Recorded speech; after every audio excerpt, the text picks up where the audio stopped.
नमस्कार, मैं हूं सौरभ कुमार और आप देख रहे हैं सनम न्यूज, जो पहुंचाए हर पक्की खबर सीधे आप तक। आइए सबसे पहले नजर डालते हैं आज की सुर्खियों पर। 15 अक्टूबर से खुल जाएंगे सिनेमाघर, लेकिन केवल 50% दर्शकों को ही मिलेगी अनुमति। चिराग पासवान को बीजेपी का कड़ा संदेश, बिहार चुनाव में पीएम मोदी और अमित शाह के नाम पर नहीं मांग सकते वोट। बीजेपी में शामिल होने के बाद श्रेयसी सिंह का पहला बयान, बिहार व चिराग को लेकर कही बड़ी बात। तिरहुत शिक्षक और स्नातक निर्वाचन के लिए 13 पर्चे दाखिल, मैदान में कुल 24 प्रत्याशी। पारिवारिक पेंशन पर सरकार का बड़ा फैसला, 7 साल की न्यूनतम सेवा अनिवार्यता खत्म। सुशांत सिंह राजपूत मामले में ड्रग्स कनेक्शन को लेकर अदालत से रिया को नहीं मिली है राहत। सुप्रीम कोर्ट ने हाथरस कांड को बताया भयानक, यूपी सरकार से मुद्दों पर मांगा हलफनामा। बिहार में मिले कोरोना के 1265 नए मरीज, राज्य में पॉजिटिव मरीजों का आंकड़ा पहुंचा 1,90,000 के पार। दरभंगा में एमएलसी प्रत्याशी के नामांकन का समय सीमा कल समाप्त हुआ। दरभंगा में अखिल भारतीय विद्यार्थी परिषद द्वारा बैठक किया गया, जिसमें सदस्यता अभियान के साथ साथ मतदाता जागरूकता अभियान पर विचार किया गया।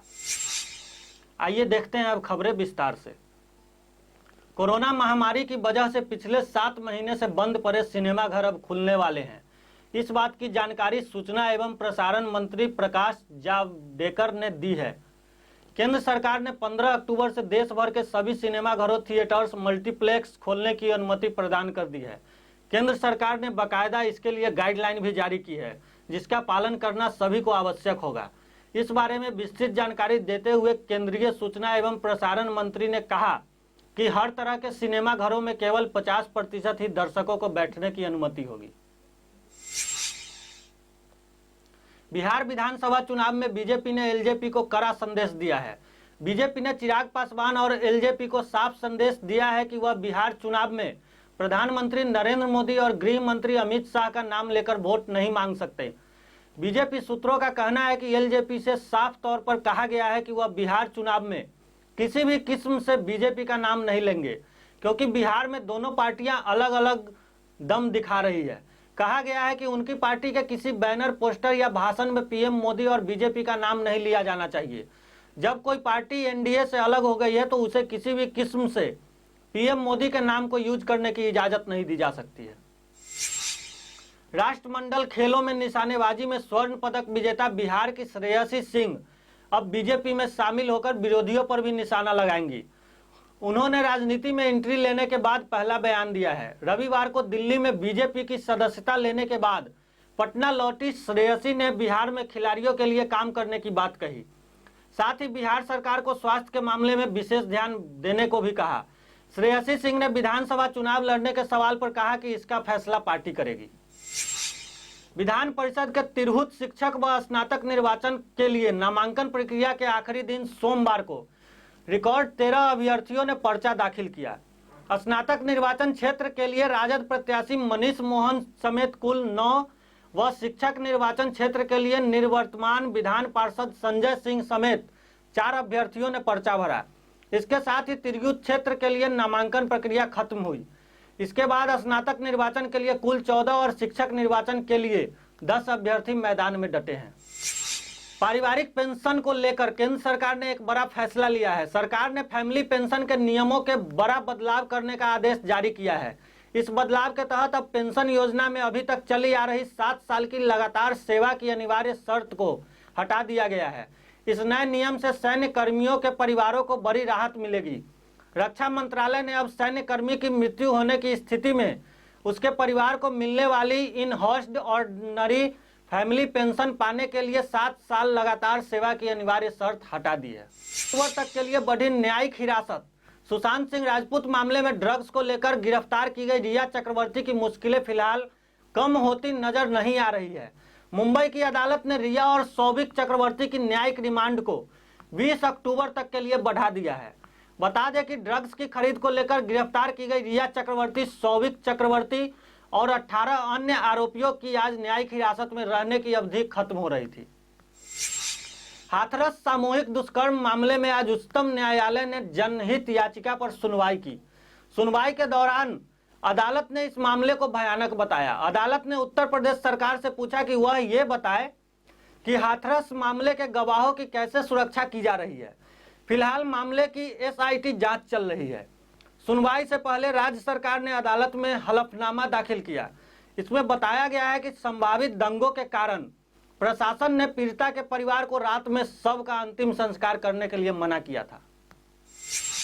बिहार में कोरोना संक्रमण की रफ्तार अब धीमी हो गई है, लेकिन इसके बावजूद हर रोज हजारों की संख्या में पॉजिटिव मरीज मिल रहे हैं।